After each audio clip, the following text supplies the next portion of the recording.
Nessa aula nós vamos ver alguns parâmetros importantes para o desenvolvimento dos projetos complementares da alvenaria, que são as instalações elétricas e hidráulicas.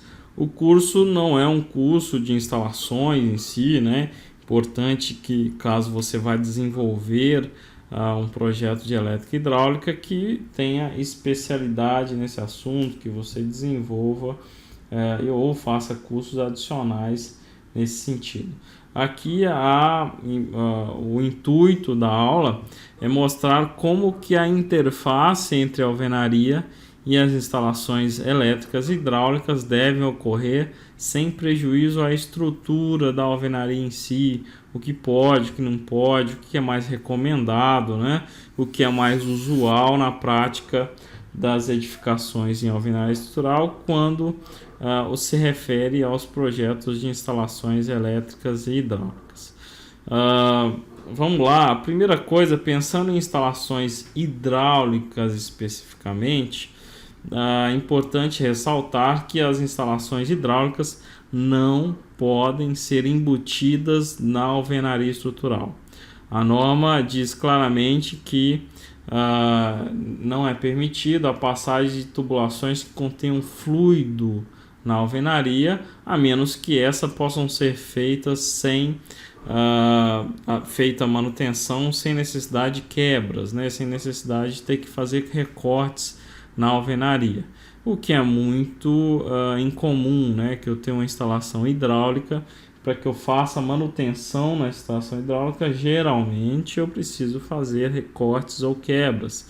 Existem algumas soluções, como o PEX, por exemplo, uma instalação hidráulica, onde eu consigo fazer a manutenção sem quebra, mas ainda é um sistema mais direcionado para alguns tipos específicos de empreendimentos, específico de instalações, como esgoto, por exemplo. Não consigo fazer a parte de água, sim, né? Mas ainda há um trabalho na direção de reduzir os custos desse tipo de instalação. É um caminho, eu acho que chegaremos lá, mas a princípio, para a maior parte das nossas edificações, a gente orienta não embutir a instalação por esse simples motivo. Para que eu faça a manutenção, eu preciso quebrar as paredes ou fazer pequenos recortes. Então a gente precisa dar soluções, porque eu preciso das instalações, né?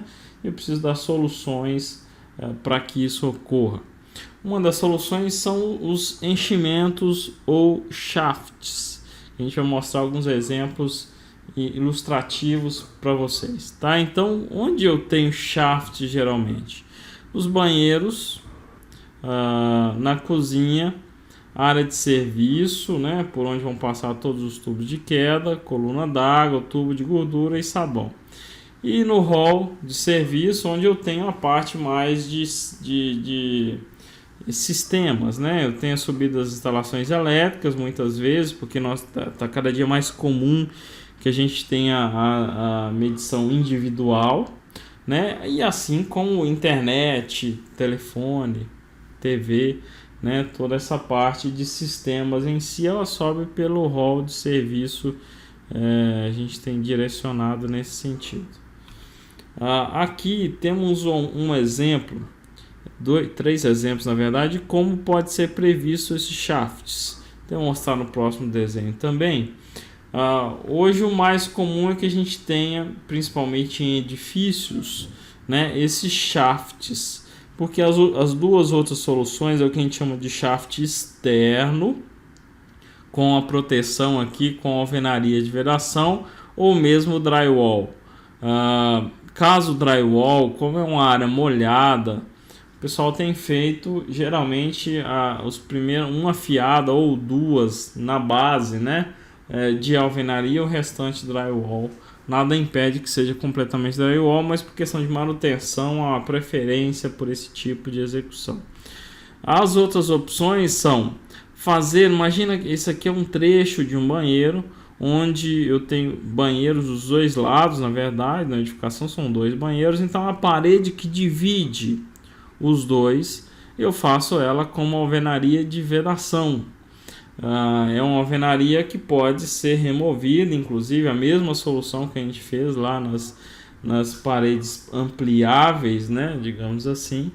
Então eu posso prever essa alvenaria sem função estrutural, executada após a estrutura e após a verificação da flecha inicial da laje, por exemplo, e isso é encunhado adequadamente, ok? A outra solução muito comum em residências, principalmente, em edifícios também em algumas regiões específicas. Por que mais em residência e menos em edifício? Porque em edifício, por exemplo, banheiro, o volume de tubulações que vão descer dentro desse shaft é grande, né? O enchimento teria que ficar muito grande, então é mais prático, até para dar manutenção, que eu faça shaft e shafts visitáveis, né? Com janela de visitação. Então eu posso fazer um enchimento aqui. Esse enchimento pode ser com bloquinho de vedação, pode ser com drywall também, né? Qualquer carenagem que eu consiga fazer manutenção futura nisso. Então, só voltando aqui, alguns shafts que a gente tem abertura, né? E que eu tenho essa passagem possível de manutenção com tranquilidade. Aqui mais alguns tipos de shafts. Aqui o que eu comentei é muito comum essa solução em hotéis, com esses shafts visitáveis, né? Você vai ver bastante isso em algumas redes de hotéis. Aqui está o shaft onde eu tenho passagem dessa tubulação, tá vendo? Uma fiada pelo menos de alvenaria. E uma outra opção é esse que a gente chama de shaft interno. A gente usa menos isso aqui porque o shaft interno, basicamente eu estou seccionando a parede estrutural, deixo um trecho de 1 ou 2 blocos, geralmente um bloco e meio no máximo, e continuo a parede aqui. Depois eu faço uma carenagem, um fechamento só com gesso nessa região, de forma que caso eu precise dar manutenção nisso seja relativamente tranquilo, né? O problema é que estruturalmente eu separei as duas partes. O trecho da direita aqui é uma parte de estrutura e o da esquerda é outra estrutura. Quando a gente for estudar dimensionamento, vocês vão ver que isso traz uma diferença importante na contribuição das paredes, porque a carga não passa desse lado para esse, e consequentemente fica mais pesado para os dois trechos, tá? É bem prejudicial à estrutura, mas se for uma casa térrea é até possível, né? Mas eu não recomendo que seja uma prática comum, né? O mais comum realmente são esses shafts nos banheiros e áreas de serviço /cozinha, ok? As tubulações, aí a gente tem um banheiro na parte inferior, a tubulação horizontal ela é na parte inferior, só tem uma passagem na laje, né, e feito aqui uma proteção com um forro de gesso, ok? O que mais? Os medidores de gás, caso existem, cada dia mais comum também, que a gente tem a medição de gás individualizada, eles ficam no hall de serviço. No pavimento térreo, geralmente nós temos o centro de medição e o quadro geral de telefone. Além disso, a gente, dependendo do porte do edifício, a gente tem também a nossa sala de pressurização, tá? Que é essa proteção também na parte térrea. E essa recomendação, para que não se esqueça, de não embutir tubulação que contenham fluidos. Por que estou fixando fluidos? Porque gás está embutido aí nessa definição de fluidos. Não é só água e esgoto, ok? Só um exemplo aqui de um edifício, de um projeto desenvolvido aqui no escritório. Era um edifício com 4 unidades por andar. Aqui é a nossa parte central, onde nós temos nossa escada protegida, temos 2 elevadores aqui, um de serviço e um social, e temos essa caixa de pressurização. Essa escada é uma escada pressurizada, e essa região aqui que é basicamente um shaft visitável para a passagem das instalações comuns a todos os trechos, que a gente já comentou, né? Gás, sistemas, medição de água para então ser individualizada.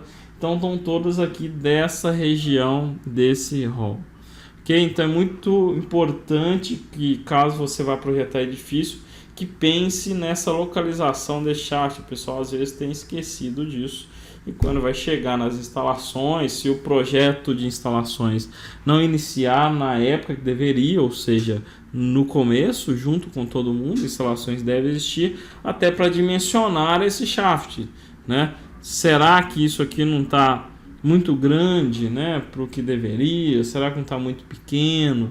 Qual que é o tamanho dimensionado pelo projetista de instalações correto?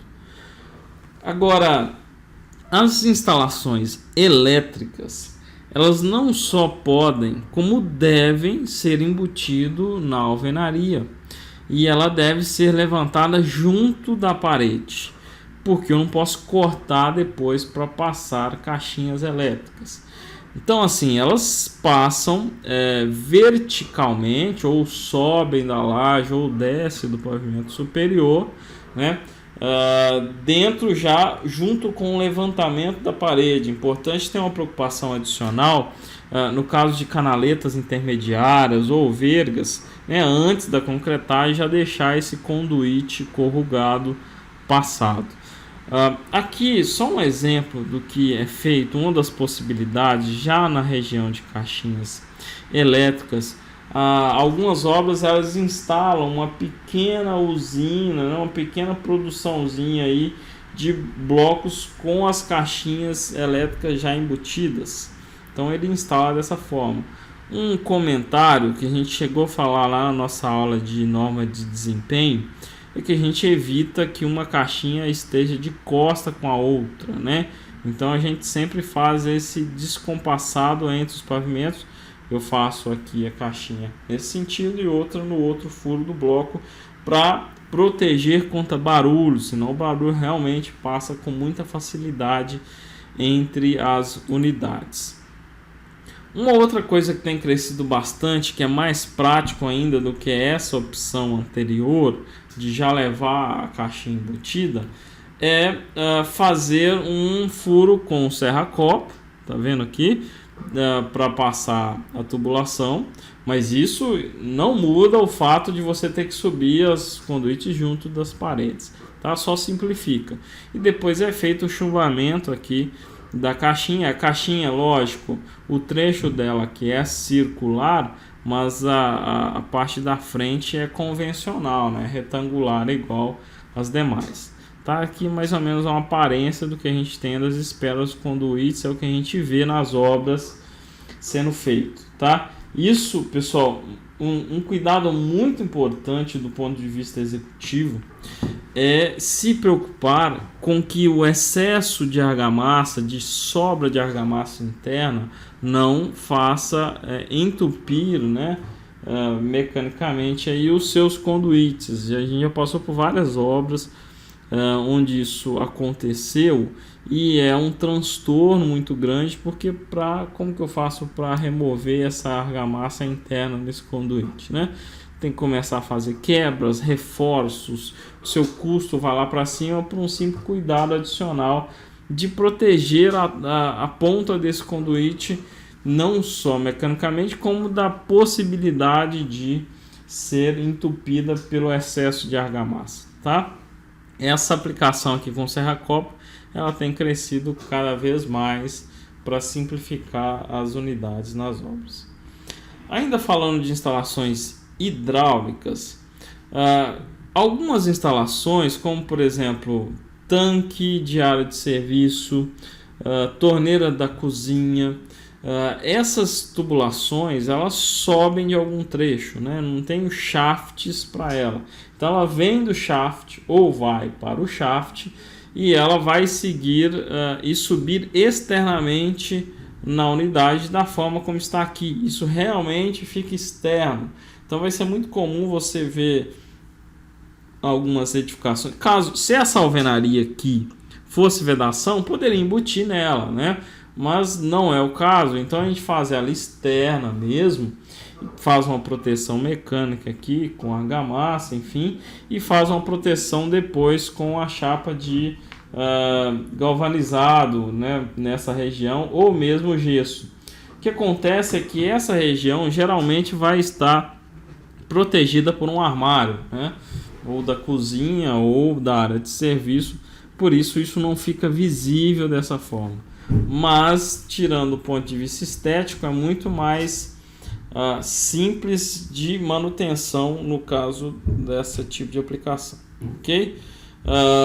Então a gente tem alguns pontos importantes de pensar na hora de executar uma obra. Se é bloco de concreto, utilizar o menor número de componentes das famílias de bloco. Que fornecedor que eu vou utilizar, né? Pensar na modulação. Falando em fornecedor, é muito importante, a norma recomenda que você faça uma pré-caracterização do seu material. Que é isso? Você vai comprar algumas unidades do seu possível fornecedor e vai ensaiar para ver se ele consegue atingir as resistências que você precisa. Ok? Preciso pensar em praticidade, usar materiais cada vez mais simples e fáceis de ser aplicado. A obra ela precisa de soluções práticas, né? As juntas, levantar a resistência de junta entre os componentes, curvas, facilitar o controle de prumo, nível, esquadro, porque pensando aí em instalação hidráulica, eu preciso pensar no nível do meu empreendimento em relação ao externo. Então, uma outra preocupação adicional que eu preciso ter em relação à saída de esgoto e entrada de água dentro do meu empreendimento. Isso pode acontecer de duas formas, geralmente, né? Ou eu passo isso debaixo dos meus baldrames. Isso é relativamente comum quando residência, né? Porque os baldrames são de 20 por 30, geralmente, de tamanho. Ou eu faço uma fiada ou duas de fiadas de embasamento, que a gente chama, que é essas fiadas acima da viga baldrame e que vão ser enterradas, ou seja, elas estarão abaixo do nível acabado. Então são as duas soluções mais racionais, eu diria. Passar a tubulação dentro da viga baldrame, você teria um prejuízo estrutural e teria que dimensionar para isso. O problema é que os tubos, né, de esgoto têm 10 centímetros e a viga geralmente tem 20, 30 de altura, tá? Então é um prejuízo importante no dimensionamento. O ideal é fazer essas duas soluções. Preciso prever os shafts, né, conforme a gente já comentou, essencial para as instalações hidráulicas e contenham fluido, inclusive no caso de gás, né, eu preciso prever um shaft isolado e protegido para ele. As empresas de gás têm essa solicitação, até para que faça essa ligação, digamos assim. Eu preciso utilizar sempre que possível as tubulações aparentes. Importante também comentar que no projeto de alvenaria estrutural, nas elevações das paredes, que eu consiga indicar na própria elevação a localização das caixinhas elétricas e o caminhamento dessa tubulação. Consigo mostrar isso em elevação. Não é uma obrigatoriedade pela norma, mas isso vai ajudar bastante na racionalidade do seu projeto, tá? Desenhos complementares. O projeto deve apresentar desenhos de primeira fiada, volumes, evitar a todo custo o caixão, né? A gente estudar isso melhor. Distribuição de paredes resistentes. Preciso me preocupar com os vãos e eventualmente pré-fabricados na minha obra. Pré-fabricado onde? Na obra de alvenaria? Em vergas, contra vergas, né? Para trazer essas soluções. Basicamente, do ponto de vista de cuidados especiais de instalação elétrica e hidráulica, é isso que a gente tem para mostrar para vocês. Um abraço e até a nossa próxima aula.